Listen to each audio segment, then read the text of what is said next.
What if I told you that Red Bull accidentally discovered a technical flaw that could transform the outcome of the championship? Pierre Waché, the aerodynamic mastermind behind the RB21, revealed a piece of information the team had overlooked for months. Such a small detail that changed the entire understanding of Verstappen's car. Before we continue, I want to know your opinion. Do you think Red Bull still has room for technical improvement in 2025, or has its dominant run reached its peak? Stay until the end, and don't forget to subscribe to the channel. In this video, we'll break down what Pierre Waché discovered at the 2025 Mexican Grand Prix. Why this discovery could be the key for Verstappen to fight for the title again, and how a setup error led the team to one of the most important technical conclusions of the year. Red Bull arrives with doubts, with a car that looks solid on paper but proves unpredictable on the track. Verstappen, more reserved than usual, warned that the RB21's balance wasn't at its optimal point. What no one knew then was that, under those extreme conditions, the team was about to discover something that would completely change their understanding of the car. What for most teams is a nightmare, for Red Bull turned out to be an unexpected opportunity. During practice sessions, Pierre Waché, the technical director, began to notice unusual patterns in the telemetry. The numbers didn't match the wind tunnel simulations, nor the data obtained at Monza or Singapore. The reality on the track was telling a different story, one that the software hadn't predicted. While the engineers struggled to stabilize the car and find a consistent setup, Verstappen felt in every corner that the RB21 wasn't responding as usual. His feedback was clear: lack of grip, overheating tires, and erratic aerodynamic behavior in the second sector. However, within that chaos, Waché detected a crucial detail. In certain sections of a circuit, the car seemed to gain efficiency without any logical explanation. It was as if the airflow were naturally reorganizing itself, generating additional downforce that the team hadn't been able to replicate on any other track. What seemed like a doomed weekend ended up becoming a technical revelation. Subsequent analysis confirmed that the RB21 was operating with a hidden performance margin, one that only emerged under very specific atmospheric pressure and temperature conditions. Mexico unintentionally became the stage where Red Bull uncovered a misunderstanding that had been limiting its true potential for months. From that moment on, Waché's attention focused on a single question: if the car could perform better in these extreme conditions, what was preventing it from reaching that same level on the previous circuits? The discovery began with a simple piece of data on the flow analysis screen. A minimal deviation in the air pressure under the RB21's floor caught Pierre Waché's attention. During previous simulations, this value had never shown any irregularities, but in Mexico, the reading was different. Something in the car's configuration was behaving unusually. By reviewing the data layers in the telemetry, the team discovered that the airflow through the lateral channels of the floor was being redistributed more efficiently despite the low atmospheric density. It was a paradox. The altitude, which should have negatively impacted downforce, was generating a compensatory effect that improved overall performance. This observation triggered a technical alarm that changed the entire interpretation of the aerodynamic package.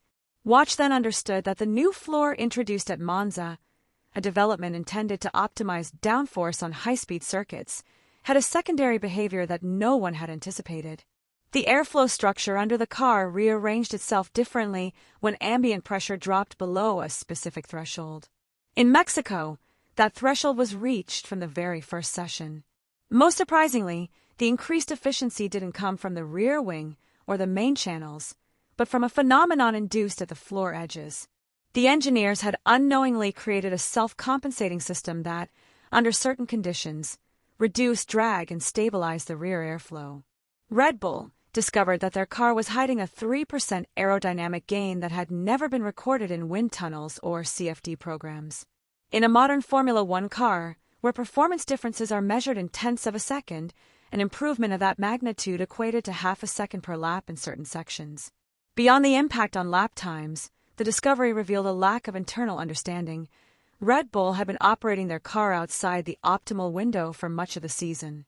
4 new components, all designed with the same objective: to regain the advantage the team had lost since mid-season. The central element was a revised floor, an evolution of the one that debuted at Monza, with specific modifications at the rear and a redesign of the side edges. In theory, it should offer greater flow stability and more downforce without penalizing straight-line speed. A redesigned engine cover was also added to improve cooling at altitude, along with enlarged brake ducts to cope with the extreme temperatures of the Mexican asphalt. On paper, each element seemed perfect, but when the car hit the track, reality proved far more complex than expected. The team quickly discovered that the improvements weren't behaving as they had anticipated in the simulations. The new floor altered the air pressure in a way the wind tunnel hadn't reproduced. Under normal conditions, this difference would have gone unnoticed, but the low air density in Mexico magnified every deviation. The RB21 began to exhibit contradictory behavior.